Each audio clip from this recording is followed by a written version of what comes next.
Venga. ¿De verdad pensabas que...? Bueno, ya que estás en este vídeo, creo que podríamos tener una conversación. Venga, no te vayas aún. No le des al clic. En la vida hay que buscar otras cosas. Y sí, esto se lo he copiado a Dayo.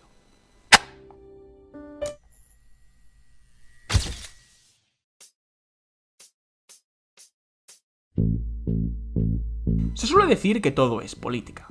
Una mejor forma de expresarlo sería decir que todo es social, y que las cosas que hacemos están influidas por el ambiente y lo que otros hacen y nos hacen. No podemos asegurar que Tolkien no hubiera escrito la trilogía del Señor de los Anillos si no hubiera servido en el ejército británico durante la Primera Guerra Mundial, o de haber nacido en las Islas Británicas en lugar de en la Sudáfrica colonial.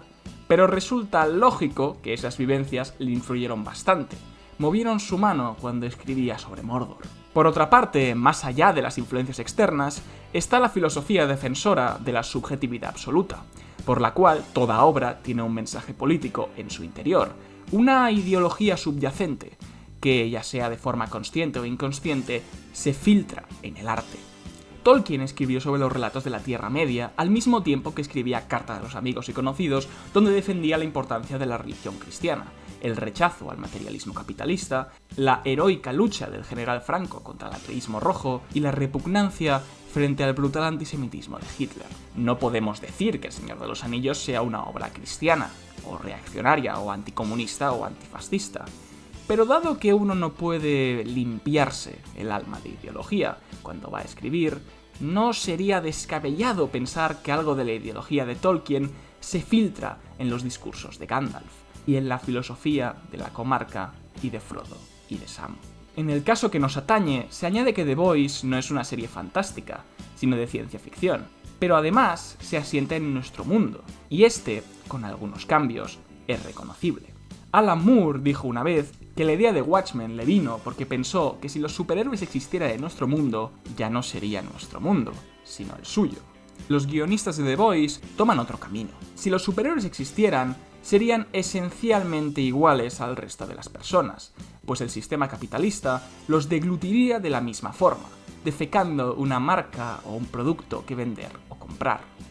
A partir de aquí se hacen metáforas que satirizan o exageran a personas de la vida real. Profundo es un famoso atractivo emocionalmente subnormal, con gustos perversos y degenerados, abusos sexuales o traumas sin resolver, que se esconden al gran público hasta que alguien los destapa. Luz estelar son todas aquellas estrellas que se fabrican en la infancia por padres que quieren vivir a través de sus hijos, juguetes rotos que hacen mucho por distanciarse de la imagen corporativa y por ser rebeldes y diferentes. Y en el caso de Stormfront, a pesar de eso, no renuncian a los sueldos corporativos ni a la sexualización, que les reporta mucha fama y atención. Reina Maeve y A-Train son todos esos influencers que basan su imagen en pertenecer a un colectivo históricamente oprimido, atrayendo la atención de empresas cuyos fundadores colaboraban con fanáticos homófobos y racistas, desvirtuando la lucha que dicen representar por el simple hecho de que fuera del marketing son mediocres y miserables. Y por supuesto, Patriota, el líder de los 7, es una metáfora del liderazgo político estadounidense, sobre todo las presidencias del Partido Republicano. Una vociferante masa de músculos perfectos y carisma engominado que actúa como títere de las grandes multinacionales y las empresas armamentísticas, usando la bandera del país para cometer crímenes de guerra y camuflando sus actos mediante patriotismo y masculinidad. Si hiciera una crítica política a The Boys, diría que podrían haber dicho que la Operación Charlie real no iba sobre vender cocaína para financiar a la contra nicaragüense, sino de darles dinero de forma indirecta a manos de un tercero, que en este caso era la dictadura militar argentina, y que la historia del crack y la CIA en barrios negros es una teoría que la mayoría de historiadores no dan crédito. Podrían haber explicado la razón por la que Reagan tenía vetado dar dinero a la contra, que es que se trataba de un grupo mayoritariamente formado por miembros de la antigua dictadura militar, y generalmente asesinos salvajes y criminales de guerra, lo cual haría a Mallory quedar igualmente como una hija de puta. No tengo problema con que la serie le cambie el género o la raza a los personajes del cómic. Si fuera un fan acérrimo de este, quizás me tocaría un poco el corazoncito de friki, pero tío, si eres fan del cómic yo te iría pasando el número de mi psicólogo. Ahora bien, que el Elon Musk de este mundo sea negro, y que un negro fuera una persona importante en una empresa como Boat en los años 80, es técnicamente posible, pero no muy probable. Y que Stormfront sea mujer es algo que no tiene ningún sentido. Hitler no hubiera aprobado ningún proyecto de superhombre que diera poderes a quien para él eran el sexo débil. Los nazis se negaron a permitir mujeres soldado incluso cuando los aliados estaban a las puertas de Berlín. Es imposible que la primera superhéroe del mundo fuera una mujer. Y además, Stormfront no es una nazi. Es lo que un usuario de Reddit cree que es un nazi. Un nazi nunca diría: We are in a war for the culture. The other races are grinding us down and taking what is rightfully ours, but we can fight back. Sino que hablaría de choque racial, no cultural. No hablaría de que las otras razas quieren destruir a los blancos, sino de que una raza en particular quiere destruir al resto de razas y favorecer el mestizaje, porque así el hombre será más fácil de destruir. Entiendo, ¿vale?, por qué lo dice, ¿vale?, que están haciendo un paralelismo entre los nazis de los años 30 y la extrema derecha actual, un lazo entre Hitler y Donald Trump. Pero, mira, la analogía de Trump y Homelander se nota mucho que fue creada, o como mínimo acentuada, en la tercera temporada, porque antes el personaje era solo una parodia de los republicanos en general, o de la América que vota a los republicanos, en lugar de una persona concreta. Aunque me gustó la forma en la que Homelander toma el control de Vought y su paralelismo con cómo Trump tomó el control del Partido Republicano, Trump no es un asesino, no es un psicópata, ni está tan desequilibrado mentalmente como Homelander. La parte más importante de Homelander es su invulnerabilidad, el hecho de que nadie pueda hacerle nada, y que es en eso en lo que basa toda su personalidad, hasta el punto de que cuando pierde parcialmente la capacidad de hacer lo que le salga de la polla, esa polla deja de funcionar. Trump no es invulnerable, y de hecho fue derrotado electoralmente en el año 2020, y podría volver a ser derrotado este año, además de que, bueno, podría ir a la cárcel. Lo más que podrías decir es que Trump, al igual que Homelander, es un nihilista al que no le importan las vidas humanas más allá de que éstas le voten y le sean fieles, pero no tiene un odio acumulado contra la humanidad, ni se ve a sí mismo como un superhombre, ni busca activamente hacer daño a otras personas como forma de ser feliz. Eso es lo que un demócrata diría de Trump, pero no es eso, al menos en mi opinión, la realidad. Si Homelander es Trump, entonces, ¿Butcher es Biden? Vale, entonces, ¿leche materna es Kamala Harris? Tiene sentido que esto sea así, pues Biden ha buscado muchas veces definir a Trump como un villano, una némesis, una antítesis no solo de los ideales del Partido Demócrata, sino del alma pura y noble de América.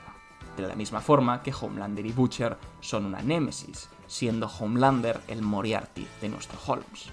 Lo mismo ha hecho Trump, claro, de la misma forma que Homelander debe ver a Butcher como su Moriarty, y ambos reflejan un sentimiento compartido por aquellos a quienes representan. Mi única duda es si los escritores de The Voice están de acuerdo con este discurso, que bueno, es la política entendida por un niño de 6 años. Esto hablando solo de la crítica en sí.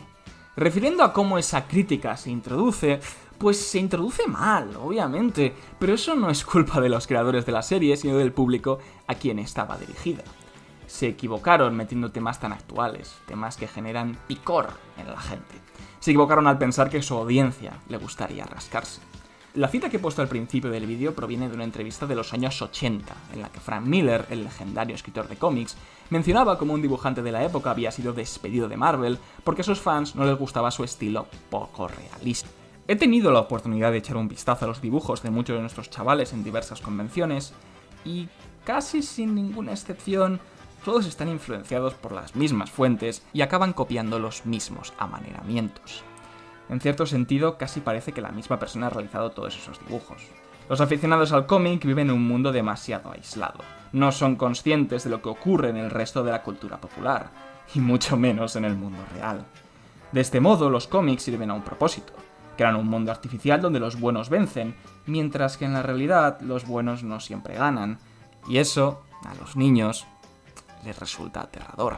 Esta reflexión es bastante común en muchos escritores de cómics, es la misma que tiene Alan Moore y es la misma que llevó a Garth Ennis a escribir The Boys. Que los fans de The Boys no entendieran que el accidente del avión es una metáfora del 11 de septiembre, a pesar de que las palabras de patriota son exactamente iguales que las que soltó Bush hijo. I can hear you, the rest of the world hears you, and the people who knocked these buildings down will hear all of us soon. I hear you, and the world hears you, and very, very soon, my friend, whoever did this to us will hear from all of us. Pero que sí vean política en que la empresa Boat mercantilice el lesbianismo de Maeve se debe a que la mayoría de las personas que ven The Boys no tienen ni puta idea de política, ni de la sociedad estadounidense, ni de su historia. Son ignorantes, y no lo digo de una forma peyorativa, solo descriptiva. No neguemos tampoco que la mayoría de críticas a la inclusión forzada no surgen de una reflexión meditada sobre cómo escribir historias con un plantel de personajes diverso, sino de que simplemente está de moda criticar cosas que la gente cree que son progres o woke, porque lo progre o lo woke en internet se relaciona con mujeres gritando y con el pelo azul y ofendiéndose en Twitter y en general con mucha gente insoportable. Que un montón de personas de ideología contraria no se enteraran de que la serie se estaba metiendo con ellos o que se trataba de una serie escrita por personas izquierdistas hasta que la serie se volvió exageradamente obvia con ello y tiene a Starlight soltando discursos políticamente correctos a cada capítulo, pues porque la mayoría de derechistas son analfabetos, que se informan con páginas de memes o canales populares para definir su opinión sobre un tema. Lo mismo que la mayoría de izquierdistas, lo mismo que la mayoría de gente de centro, de arriba, media vuelta, danza kuduro. En general, la mayoría de la gente no tiene ni puta idea cuando habla. Esto no justifica y no es una buena excusa para que la serie efectivamente deje de ser sutil en su mensaje y se convierta prácticamente en un panfleto político, cambiando la metáfora por la conspiración. ¿Qué importa para la trama el momento en el que Leche Materna le dice a Mallory que la CIA vendía droga a los negros en los años 80? Es mucho más efectivo mostrar, en el transcurso de los episodios, cómo un abusador de mujeres puede lavar su imagen, incluso ante supuestas feministas, siempre que se unten las cabezas necesarias, que todas las frasecitas hechas de que uy, ¿cómo es que tienes miedo a las mujeres fuertes? ¿Acaso no tendrás masculinidad tóxica? Y es una mucha mejor crítica social mostrar cómo el fácil acceso a las armas en Estados Unidos hace que cualquier persona lo suficientemente tarada mate a alguien sin razón, que convertir al aprendiz de Soldier Boy en una parodia de quienes defienden el libre acceso a las armas. Por otra parte, la idea de que todo es político o todo tiene ideología me parece una pretenciosa memez. Como leí hace tiempo, sería más lógico decir que todo es biología, en tanto que lo que vemos activa ciertas partes de nuestro cerebro y nos lleva a ciertas partes de la mente, que a veces, sí, pueden ser políticas, otras simplemente activan centros de placer y dolor. La empatía, el rencor o el deseo de justicia son antes partes intrínsecas de la naturaleza humana que parte de un discurso ideológico, el cual se basa en esa naturaleza para fabricarse. Estoy de acuerdo de que el acto de despertar unas u otras emociones puede no ser inocente. En el caso de The Boys, obviamente no lo es, pero podemos ser mayorcitos e ignorarlo. E intentar entender qué es lo que nos cuentan, en lugar de por qué nos lo cuentan. Es evidente que la violación de Profundo a Starlight contiene un mensaje político, pero el hecho en sí, la violación, no es política, ni tiene ideología.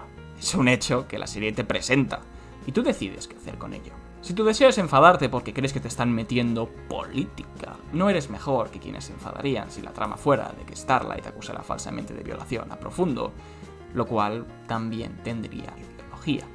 En la mayoría de los casos, el deseo de analizar ideológicamente, es decir, de buscar cuánto del discurso de una obra coincide con el nuestro, es una pérdida de tiempo. Si uno se leyera el archipiélago Gulag de Solzhenitsyn solo para encontrar palabras o frases anticomunistas, se quedaría con la cabeza mucho más vacía y sacaría reflexiones mucho más burdas que si lo leyera como lo que es, la historia de cómo un hombre sobrevive al infierno, del deseo humano infinito de resistir y cómo podemos encontrarle sentido a la vida en las peores situaciones. Mira, tengo un primo que hace poco me dio un ejemplo para lo que estoy diciendo. El libro favorito de mi primo es Las aventuras de Huckleberry Finn, una obra que se ambienta en los Estados Unidos anteriores a la abolición de la esclavitud. Y él siempre me decía que tenía que leerlo, que el libro era muy bueno, porque era muy de izquierdas, tanto como él, muy antirracista, como él, y socialista, como él, e interseccional, y feminista.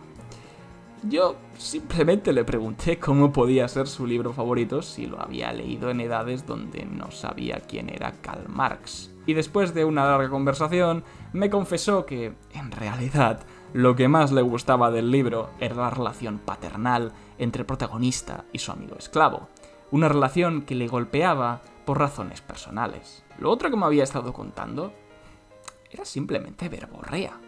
Verborrea para justificar un gusto, una atracción que está lejos del reino de la lógica y los argumentos. Sus análisis estaban en otras tierras, unas tierras mucho más suaves y relajadas, las tierras del anhelo, el amor, la melancolía y el resto de sentimientos. La tierra donde habita, crece y madura eso que llamamos la ficción. No es un problema que una serie tome una determinada posición política. Incluso no considero malo que una obra vaya sobre política y solo sobre política. Hay un problema cuando mucha gente cree que una obra, al dar un punto de vista político, del que sea, se emociona demasiado y creen que o están atacando el entretenimiento o están expresando un hecho real. Me irrita de sobremanera todo esto. Me parece una soberana estupidez. Y cuando la gente lee conflictos reales desde los ojos de la ficción, entonces me dan ganas de coger y arrancarles los